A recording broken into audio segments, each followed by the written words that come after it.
Imagine giving up your entire life for someone else's success, only to be told you're no longer needed. 40 years of loyalty erased with a sentence. But what happens when the one who was dismissed quietly becomes the one who holds all the power? Stick around and tell me in the comments where you're watching from. And don't forget to subscribe for the rest of this story. I still remember the weight of that night. Not just the words, but the silence that followed. Silence so thick, it felt like a wall closing in around me. I was sitting on the edge of his bed. The same one I had made every single morning for the last 40 years. The sheets were freshly laundered. I'd just folded the corners military tight like Richard liked. That's what I was doing when he walked in, his hands casually in the pockets of the expensive slacks I'd bought him last Christmas. "Maggie," he said, not looking at me, "you need to pack your things." I laughed, actually laughed, thinking he was joking. But he didn't laugh back. "Sarah deserves respect," he added, calm, cold. So matter-of-fact it felt rehearsed. "She's my wife now." I didn't even hear the rest. My ears started to ring. My heart didn't race. It stopped, just stopped. I stared at him, not believing, not understanding. I'd given this man my youth, my strength, my entire adulthood. I'd stood behind him as he built his clinics, as he shook hands and made deals, as people praised his ambition, never knowing it was my hands doing the dirty work behind the scenes. My savings that paid for the first building. My name on half the loans, my back that bent to keep it all together, and now I was being told I was no longer part of the story, just dismissed. I didn't scream, I didn't cry.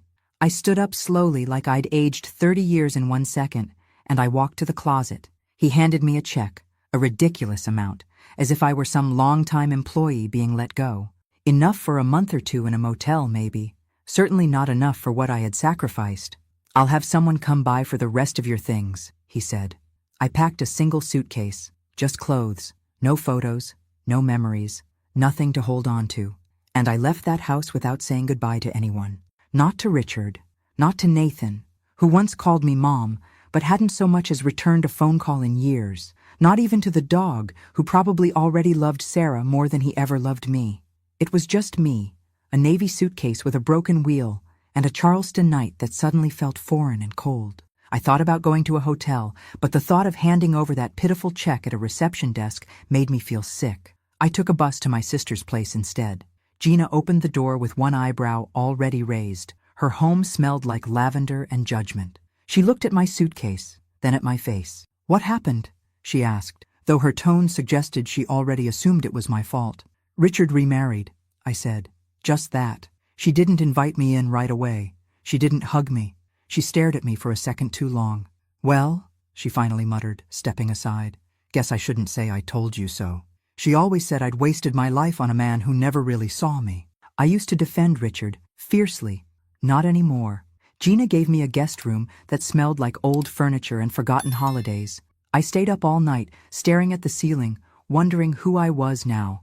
I was no job, no home, no children, just a name that no longer fit in anyone's story.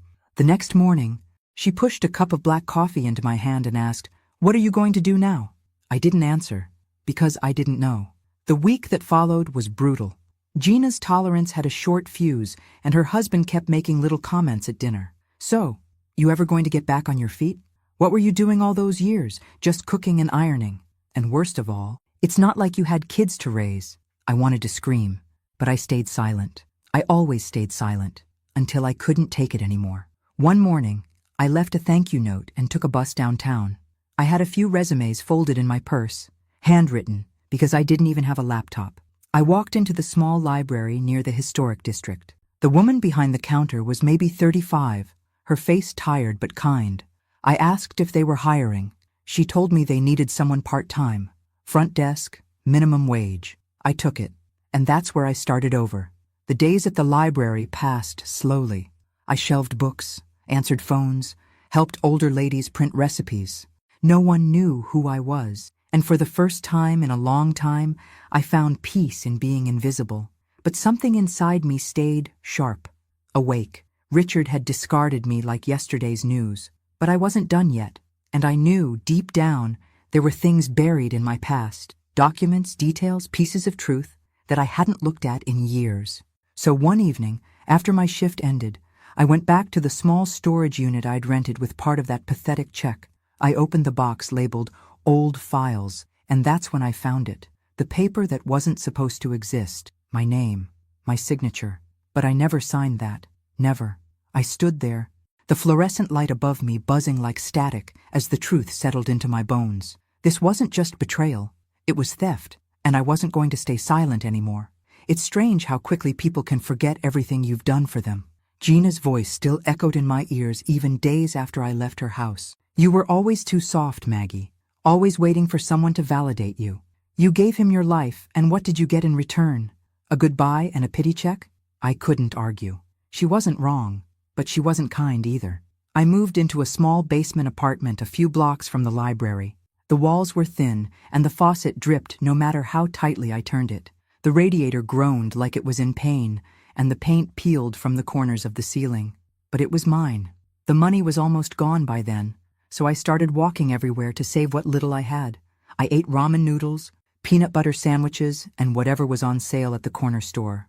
I didn't complain. I didn't expect comfort anymore.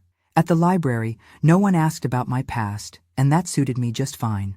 I watched the world pass by through the tall front windows, watched mothers hush noisy toddlers, students collapse onto beanbags with textbooks, and older women gather for their weekly book club in the community room. I kept my head down, filed returns, answered phones, said yes ma'am and no sir until my tongue was dry. I was a shadow among strangers, but it was in that quiet routine that I started to breathe again. I met Miss Emma, a retired school teacher who came in every Thursday to check out historical fiction. She always wore bright scarves and had a laugh that echoed through the building. She didn't ask many questions. She just talked about her cat, her hip replacement, the weather, and for some reason, I liked listening. One day she said, "You've got kind eyes, sweetheart," like someone who's seen too much and still kept soft. I nearly cried right there behind the desk. I realized something then. No one had said anything kind to me in months, maybe years. Even so, I still didn't tell anyone what had happened. Not about Richard, not about Sarah, not about the 40 years that had vanished like a bad investment. It was too humiliating. Sometimes I'd sit in my little apartment at night and run through memories like they were courtroom evidence, trying to justify what I'd given up, trying to measure how much of my life had really been mine. Richard used to say, "You're the glue, Maggie. You hold it all together." Funny. Turns out even glue gets scraped off when it's no longer needed. One Friday evening, I got home with aching feet and a headache from too many phone calls. I dropped my purse on the floor and sat down on the only decent piece of furniture I owned, a love seat with a squeaky spring, and stared at the stack of boxes I hadn't touched since I moved in. Something made me stand up. Maybe it was restlessness. Maybe it was instinct. I opened one of the boxes and pulled out an old binder. Inside were papers from years ago.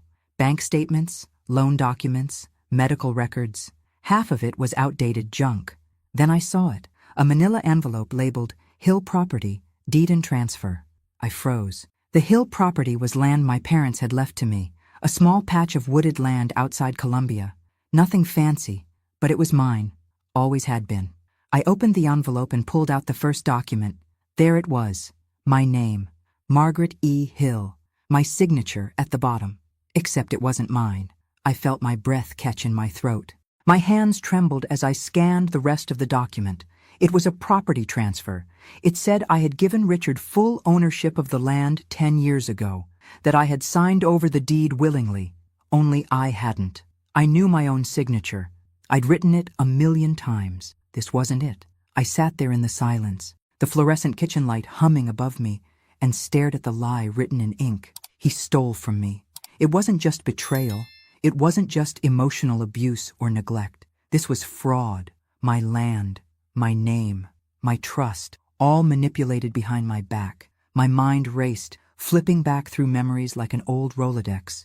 I remembered vaguely, years ago, Richard asking me to sign some papers. He'd said it was for tax purposes. I was busy, distracted. I trusted him. Of course I did. I felt sick. How much more had I missed? I put the envelope back down and stood up, pacing the room like a trapped animal. My skin felt too tight, my heart thudding in my chest. All the humiliation, the exile, the years wasted. It was more than betrayal now. It was theft. And suddenly, something shifted inside me.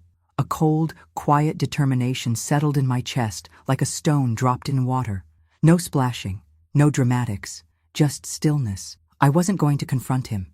Not yet. I wasn't going to scream or demand justice. I was going to watch, learn, plan. I'd spent 40 years holding everything together while Richard got the glory.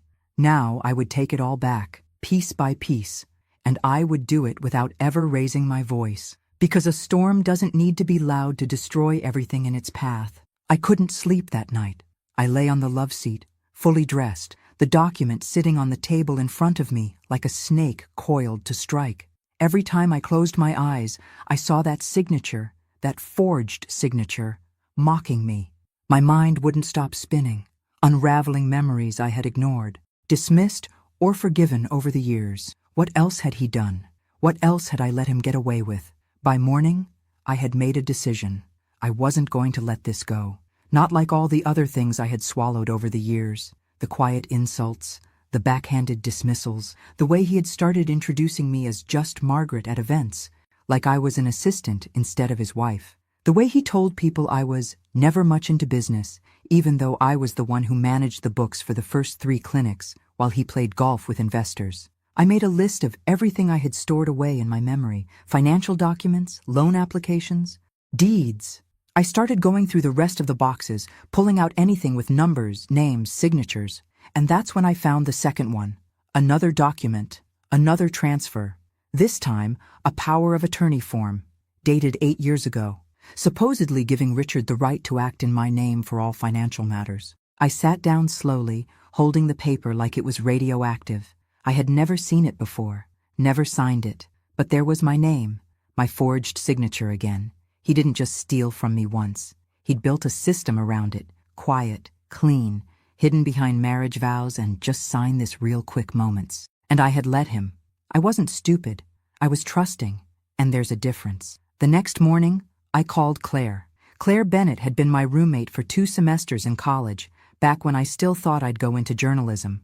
Life took us down different roads, but we kept in touch on birthdays and holidays. Last I heard, she'd become a lawyer in Colombia, handling estate law and elder advocacy cases. I didn't tell her everything over the phone, just that I needed to talk, and she didn't hesitate. She invited me over that Saturday.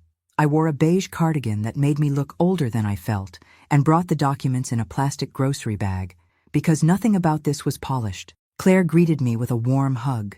She looked like someone who had carved out her own corner of the world and refused to apologize for it. Her house was filled with plants and the scent of fresh coffee.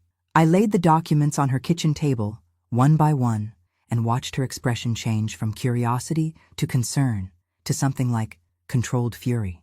"Maggie," she said, pointing at the power of attorney, "if this wasn't signed by you, this is felony fraud. Straight up." "I know," I whispered. She asked me a dozen questions, when I first noticed things, what role I played in his business, how the assets were divided. I answered everything. With every word, I felt lighter and heavier at the same time. When I finished, she leaned back in her chair and exhaled. "You have a case," she said, "and it's bigger than you think." I didn't smile. I wasn't ready for victory. I just wanted to understand what he had done to me. Claire agreed to help me, but she also warned me. Taking legal action meant going public. It would get messy. It would get loud. That's when I told her what I was planning. Not lawsuits, not tabloids, not headlines. "I want the truth to come out," I said, "but not through courts, not with me front and center. I want it to unravel around him, quietly, slowly. I want people to start asking questions he can't answer." Claire raised an eyebrow. "A silent takedown?" I nodded. She smiled. "That's the Maggie I remember." Over the next week, I began gathering everything. Every receipt, every email, every bank notice, every note scribbled on a napkin. I'd been dismissed as useless for so long that Richard had never imagined I was keeping track. But I had, subconsciously, out of habit, out of fear, out of love, maybe, at some point. Now, all those fragments would become the pieces of something else entirely. I worked nights after my shift at the library, sorting and cataloging, building a quiet arsenal.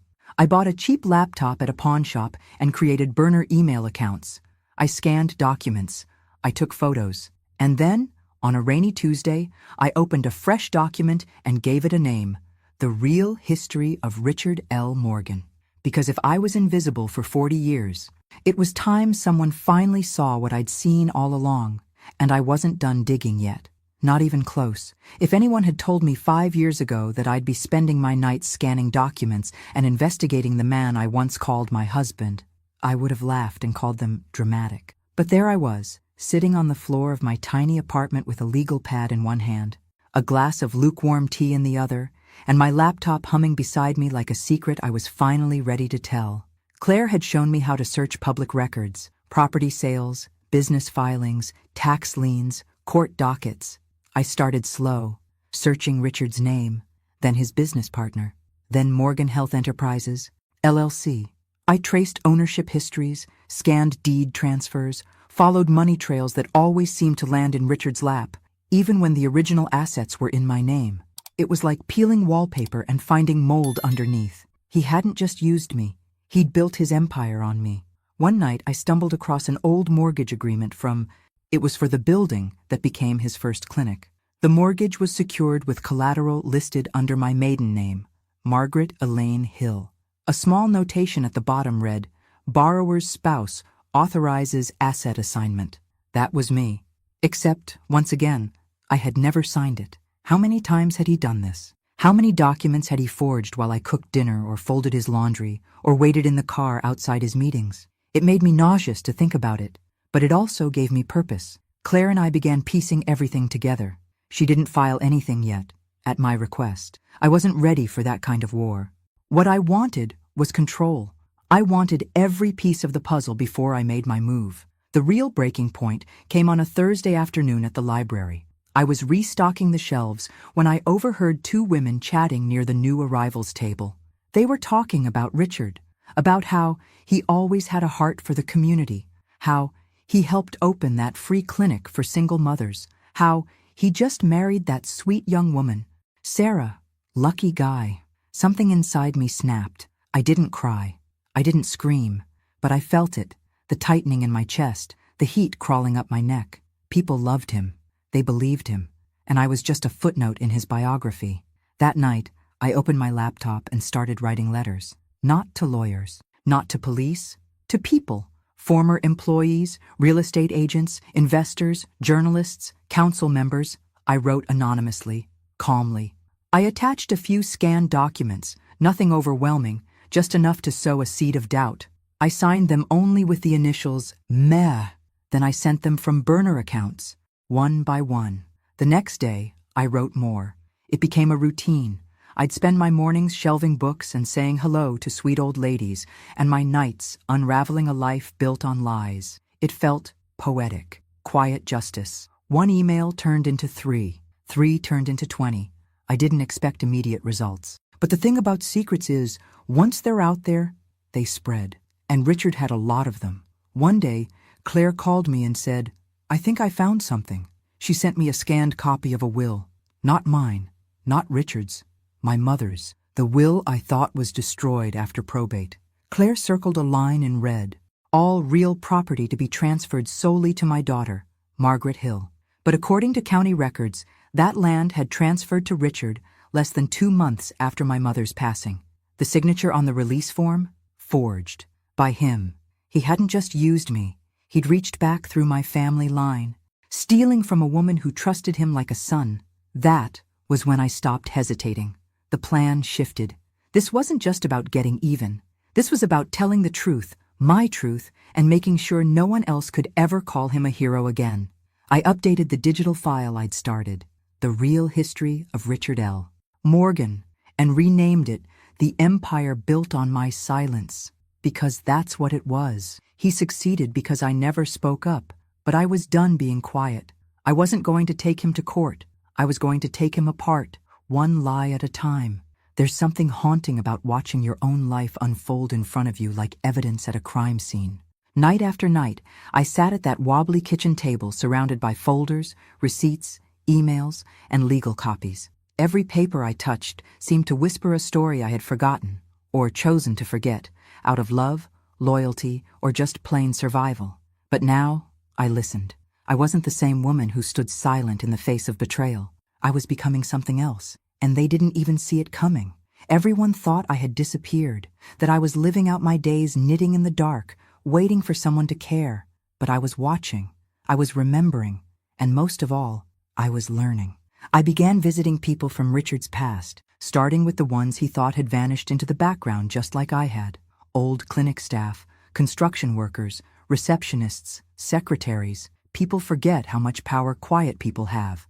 I met with Denise, who used to manage the front desk at his first clinic. We sat at a tiny cafe off Meeting Street. She looked older, but just as sharp as ever.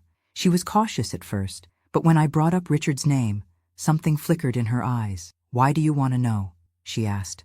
I didn't lie. "Because he destroyed my life, and I'm finally doing something about it."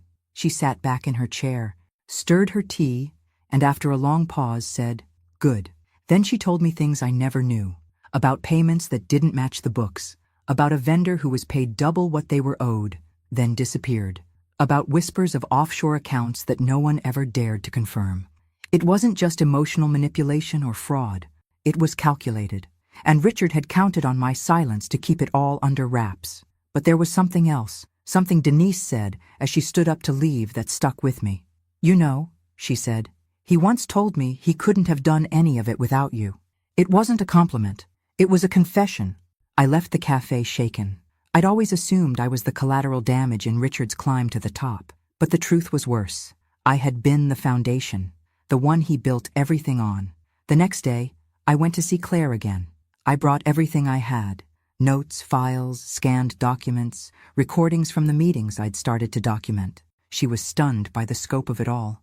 "You've basically built a case," she said. "But it's more than that. This is a history."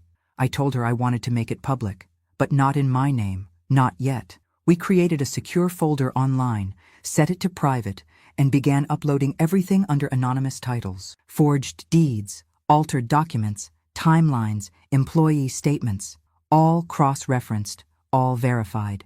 Then I started leaking pieces to local forums. Charleston had dozens, business blogs, real estate watch groups, community exposés. I crafted every post with care, speaking in generalities, tagging people Richard had worked with. I made them ask the questions for me. Isn't this the same land Morgan Health developed back in?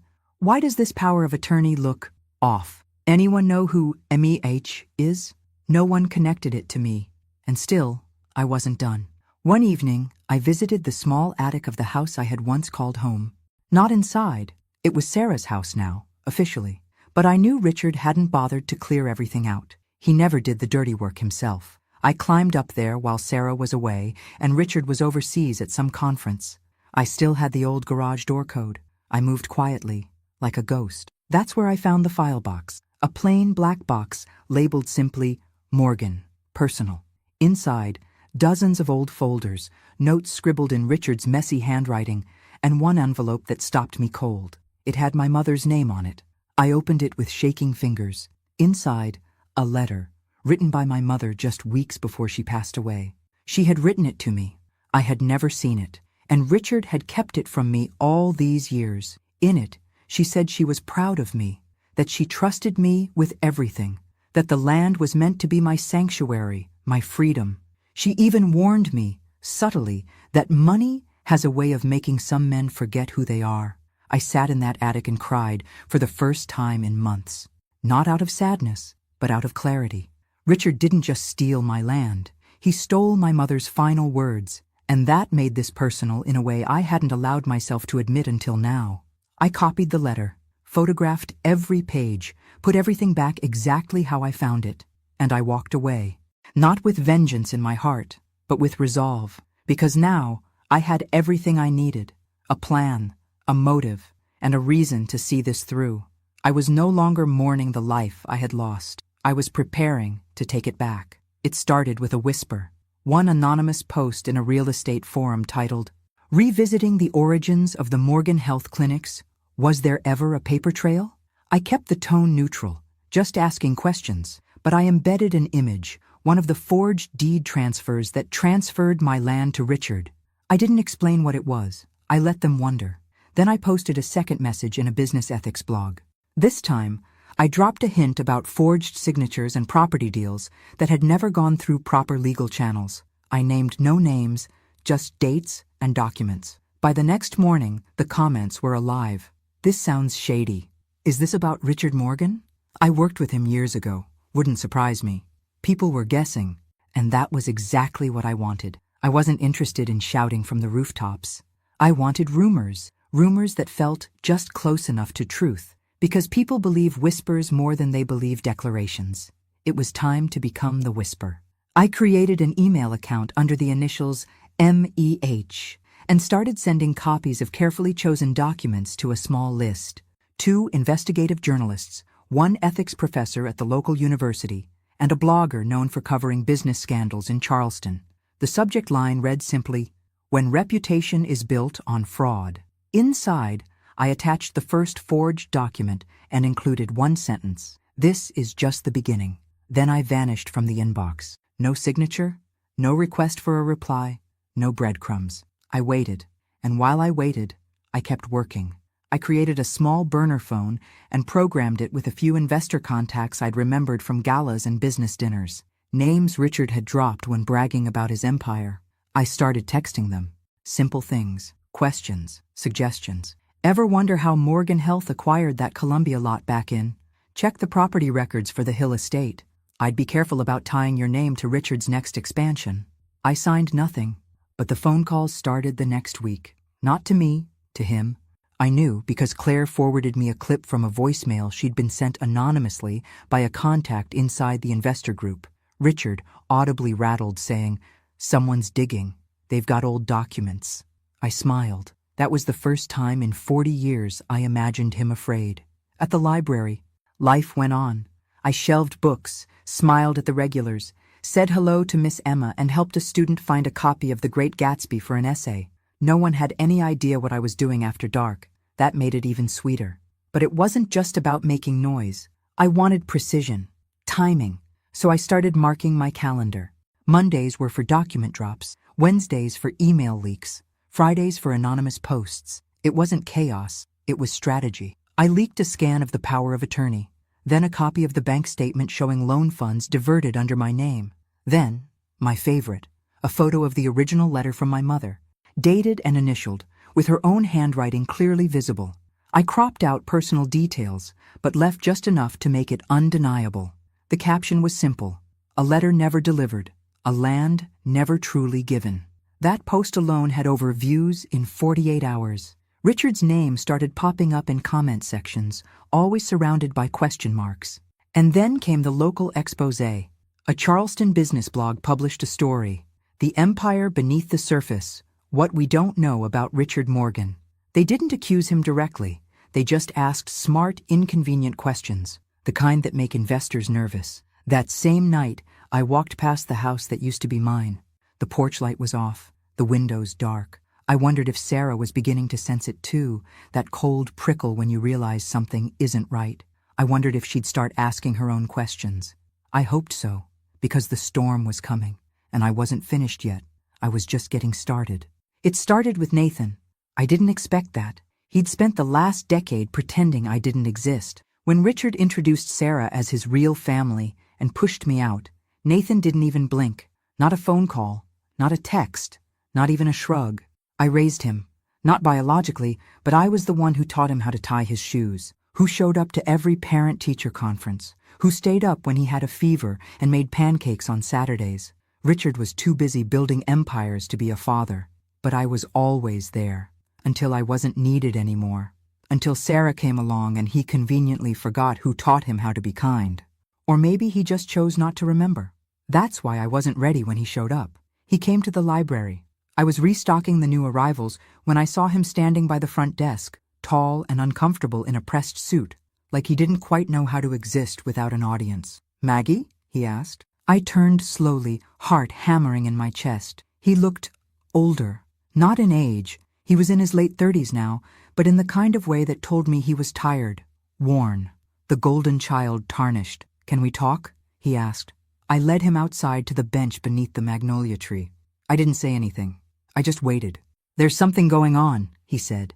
"People are whispering. Investors are pulling back. Dad's freaking out." I didn't react. He continued, voice low. Someone's leaking documents. Real ones. Stuff no one should have access to. Still, I said nothing. I thought it might be you, he said, looking at me now. Really looking. I mean, it would make sense. I stared out across the street, watching a couple walk hand in hand. Why would it make sense? He shifted. Because you know everything. You were there. You always kept the books before the accountants took over. And because Dad, he hesitated. Because Dad never really gave you credit for any of it. The air between us hung heavy. Then quietly, he added, and because I was cruel. I didn't see it before. Or I didn't want to. I turned to him, eyes sharp. You were a child. Then you became a man who mirrored him. He winced. I deserved that. No, I said. You deserved the truth. You just chose not to ask for it. He looked down at his hands. Why now? I paused, then stood. I walked over to my bag and pulled out a worn envelope. Inside, the letter I had kept hidden for years. Not the original, just a copy. The same one I'd shared with the blog, cropped and redacted. And with it, a smaller envelope, sealed in wax. I handed them to him. What is this? He asked. Your mother, I said simply. Her last words. He froze. I found it in the attic. Richard kept it from you. Just like he kept a lot of things. He opened the larger envelope first, eyes scanning the letter. I watched as his expression shifted. Confusion, disbelief, then pain. She wanted you to stay with me, I said. She trusted me to raise you. And I did. Until the man you call Dad decided I wasn't worth your time anymore. Nathan was silent for a long moment. Then he looked up, eyes glossy. Why are you giving me this? Because you deserve to know who you are, where you came from, and who protected you, even when no one else did. He opened the second envelope. Inside was a photo, the two of us at his 6th birthday. He was missing a front tooth, frosting on his chin. I was holding the cake, laughing. He said nothing, just stared. I don't want anything from you, I told him. Not apologies, not forgiveness, but I won't be your secret anymore. He stood slowly, folding the letter back into its envelope. I'm sorry, he said. I gave a half smile. Be sorry to yourself for what you let him turn you into. He nodded, and then he left. I watched him go without emotion, because this wasn't about reconciliation. This was about revelation. And now, another crack had formed in Richard's perfect little world, one that couldn't be sealed shut with lies anymore. And I had so much more left to reveal. The first time I saw Richard's face on the local news, I didn't flinch, I didn't gloat. I just sat on the edge of my bed with the volume low and my tea cooling in my hands. They didn't say his name outright, not yet, but the anchor's tone was serious. A prominent healthcare executive in Charleston is facing questions regarding property acquisitions and possible forgery connected to early business ventures. While no formal accusations have been made, documents leaked to regional watchdogs suggest a pattern of unethical, possibly illegal, behavior spanning over 2 decades. And then, in the corner of the screen, a grainy photo of Richard shaking hands at a ribbon-cutting ceremony. That was all it took, all it needed. One seed planted on live television. By morning, his office phone must have been ringing off the hook, and I knew exactly what would come next. Sarah. It wasn't hard to guess how she'd take it. She was ambitious, perfectly poised, the kind of woman who treated reputation like currency. And Richard had handed her a wallet full of counterfeit bills. I didn't hear from her directly, but I didn't need to, because 3 days later, she found me. I was shelving biographies in the back of the library when I heard heels clicking against the old wood floor. I turned, and there she was, hair slicked back, trench coat immaculate, anger radiating off her like heat in July. You, she said, her voice sharp but low enough not to draw attention. You're the one doing this. I blinked. Doing what, Sarah? She stepped closer. Don't play dumb. The letters, the documents, you're trying to ruin him. I didn't respond. She looked around, eyes flicking nervously toward the few patrons scattered across the room. Then she lowered her voice even further. Why now? After everything he did for you? After all these years? I finally met her eyes. You think he gave me something? I said. He took from me, Sarah. My money, my land, my life. He built that empire on my name, my silence, and my trust. And you? You're just the next woman he's using. She flinched just slightly. I love him, she said, but it came out uncertain. I gave a sad smile. You don't know him. She hesitated. Then, why not just move on?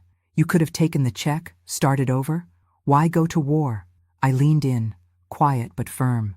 Because I spent 40 years being erased, and I won't be erased again. She didn't speak after that, just stared, as if she were trying to read me for the first time, and realizing she couldn't. Then she turned and walked out without another word. But something had shifted. I knew the look in her eyes. Doubt, and it would fester. By the end of that week, I got confirmation.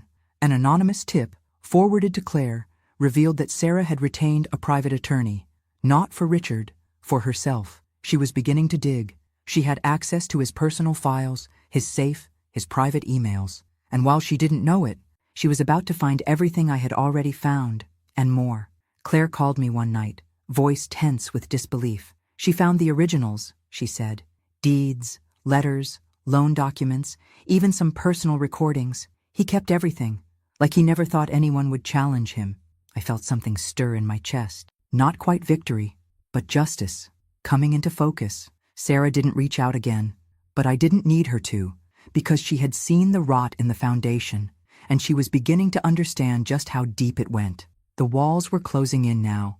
Richard had spent decades controlling the narrative, the money, the people. But now, the people closest to him were watching him unravel, and all I had done was tell the truth, quietly, relentlessly, and I wasn't stopping until the whole house came crashing down. They say the truth always finds a way to the surface, but in Richard's case, it didn't float, it was dragged up, page by page, signature by signature, betrayal by betrayal. It started with Sarah. She must have waited until he was out of town again, some health tech summit in Denver, if I recall correctly.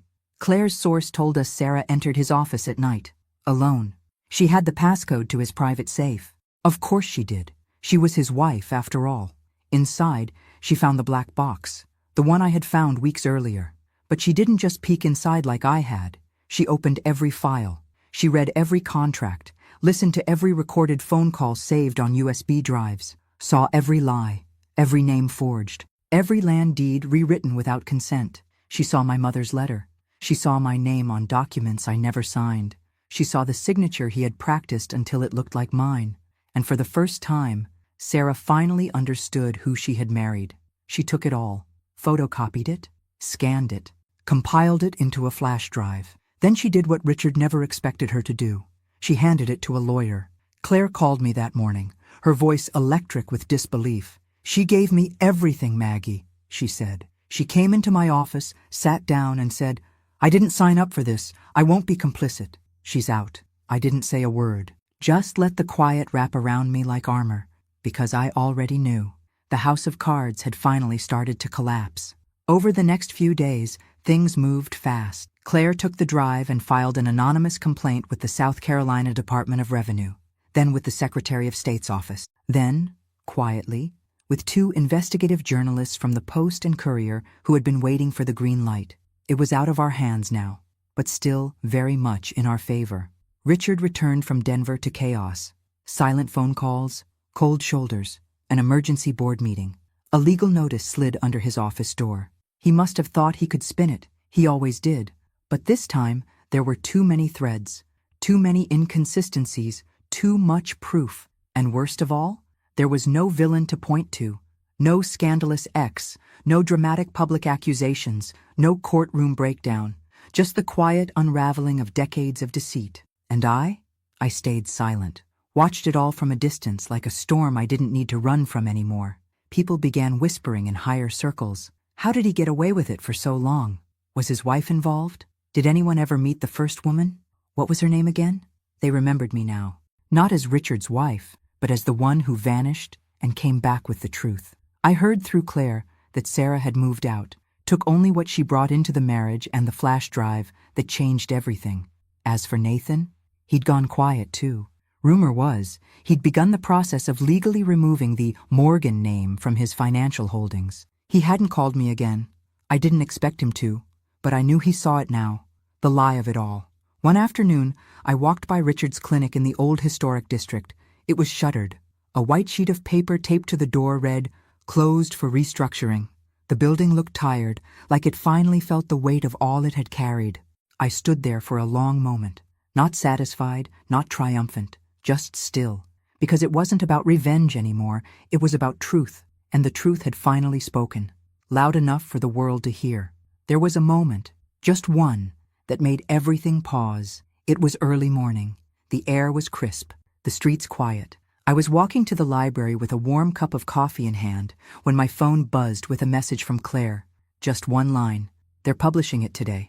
I stood still on the sidewalk, staring at the screen like it might rewrite itself. But it didn't. That was the day my story, my truth, went public. The article came out on a local but well-respected independent blog that specialized in investigative journalism. It wasn't tabloid gossip. It was clean, factual, damning. The Empire Built on Silence, How Margaret Hill Was Erased, and How She Took Her Story Back. The title alone made me sit down on the nearest bench. I read the whole thing, slowly, breath catching at certain parts. It didn't tell every secret. It didn't need to. It laid out the timeline, how Richard Morgan acquired land and business capital through forged documents, how a power of attorney appeared under suspicious conditions, how key pieces of his empire were quietly backed by a woman he later discarded like a used handkerchief. They didn't name me as the source, but they didn't have to. The city knew, and the silence I had lived under for decades shattered like glass. I received messages that week, dozens of them. Some from strangers, some from people I hadn't heard from in years. One, from an old friend I hadn't seen since my wedding, said, "Maggie, I'm sorry I wasn't there. I didn't know. I didn't ask. I should have." But the message that caught me off guard came from the Charleston Women's Advocacy Network. They asked if I would speak at a panel about elder women's financial abuse and emotional neglect. I almost said no, but then I thought, why not me? So I said yes. The event was held at a small community center, nothing fancy. Folding chairs, plastic pitchers of water, a modest stage with two other women, one who had lost everything to a predatory caregiver, another who had been scammed by her own daughter, and then me. I stood at that podium and looked out at a room full of women with tired eyes and strong spines. Some held notebooks, some held tissues, most just held on. "My name is Margaret Hill," I said, "and I was erased, slowly, quietly, and willingly, because I loved someone who taught me to shrink." I told them the truth. Not every detail, but enough to make them nod, cry, reach for each other's hands, and when I finished, there was no applause, just silence. And then, one by one, they stood. It wasn't celebration. It was solidarity. And for the first time in decades, I felt like I was standing, too, not behind someone, not in someone's shadow, but as myself. Richard, meanwhile, was fighting to stay afloat. He'd sold off one of his clinics to settle quiet claims. The rest? Under audit. His reputation? In review. His board seat? Suspended. He hadn't made a public statement. Couldn't. Because how do you defend what's already unraveling? Nathan had issued his own statement, carefully worded, distancing himself, expressing regret for past complicity and gratitude to those who stood up when silence would have been easier. I didn't reply to him. I didn't need to. Some stories don't require reunion, only truth. I still lived in the same small apartment, still walked to work, still sorted books and helped teenagers with overdue fees. But now, people smiled at me differently, like they saw me, not as a victim, but as the woman who lived in silence for 40 years and then rewrote her own story. And still, I wasn't done. Because redemption doesn't come in headlines or court rulings. It comes in choices, and my final one was still waiting for me. Redemption doesn't arrive like a firework. It creeps in quietly, almost unsure of its welcome. You don't notice it at first. You're too busy watching your enemies burn, too consumed with the slow satisfaction of justice settling like dust around their polished shoes. But when it comes, it's unmistakable. Richard had vanished from the spotlight. The man who once flooded local newspapers with his philanthropy, who gave interviews about building communities, who stood behind podiums like a king anointing his kingdom, was now unreachable. His publicist issued cold statements. His board released a note of temporary leave. Translation: they were cutting ties. The Morgan name, once revered, now carried too much weight to hold up any empire. And the final blow came in an article from a national outlet, one that reached far beyond Charleston. It confirmed what we already knew. Richard was under federal investigation for fraud, misrepresentation of assets, and abuse of power of attorney privileges. His legal team had gone into crisis mode. His investors abandoned him. His clinics were being restructured, which is corporate speak for we're salvaging what's left. And in the middle of it all, Nathan did something unexpected. He hosted a dinner, a private one, just a few names, and he sent me an invitation. Claire told me I didn't have to go. You've done enough, Maggie. You don't owe anyone anything. She was right, but I went anyway. It was held at a restaurant I remembered from when Nathan was a boy. Back then, we went for special occasions, birthdays, report cards, quiet little victories. Now it was filled with people I didn't recognize, faces I'd seen in newspapers, associates, board members, partners trying to salvage dignity from what Richard had left behind. Nathan stood near the window, looking uncomfortable in a suit that probably cost more than my annual salary. When he saw me, he crossed the room in 3 long strides. "Thank you for coming," he said, voice quiet. I nodded. We didn't hug. He led me to a table off to the side, away from the others. He didn't make a speech, didn't grandstand, just handed me a small envelope. "I'm removing the Morgan name from my foundation," he said, starting over, under a different banner. I opened the envelope. Inside was a single piece of paper, the deed to the Hill property. My land, my family's legacy, restored. My eyes stung, but I didn't cry. Not in front of him. Not after everything. "This was never his to give," I said. "I know," Nathan replied. "I just wanted to be the one to put it back where it belongs." We didn't speak again that night, and that was fine. Closure doesn't always come in warm embraces. Sometimes it comes in the quiet exchange of a name being returned to the hands that earned it. As I left the restaurant, I looked back one last time, not at Nathan, but at the life I was walking away from. The woman who entered that building had once been invisible. The woman who walked out was anything but, and in my pocket, folded like a treasure map, was a future I was finally ready to claim. There's something sacred about untouched land. No noise, no concrete, no pretenses. Just trees that have stood longer than most promises, and earth that remembers who it belongs to. I stood there, at the edge of my parents' land, the Hill property, as the sun bled through the Carolina trees. It had taken decades to come back here, not because I couldn't, but because I thought I didn't deserve to. Because Richard made me believe I had no claim to anything beyond his shadow. But now, this land was mine again, officially, unquestionably. I'd brought only a few things with me: a folding chair, an old photograph of my mother, and a manila folder stamped with county permits. Inside were blueprints for a place I never thought I'd live to see. It wouldn't be big, just one building. A small house turned center, tucked into the trees. A safe place. A place for women who had been erased, discarded, or overlooked, just like I had been. It would be called the Lighthouse, because sometimes all we need is someone to remind us that we're still here, that we still matter. I used the settlement I received quietly, Sarah's final act of penance, perhaps. I never spoke to her again. Didn't need to. She signed over rights to avoid being dragged into the legal collapse that swallowed Richard whole. As for Richard, the last I heard, he was living alone in a condo out west. No title, no board seat, no legacy, no empire. He disappeared from the public like smoke after a fire, and I let him go. I had better things to do. Opening day came on a Saturday. Simple.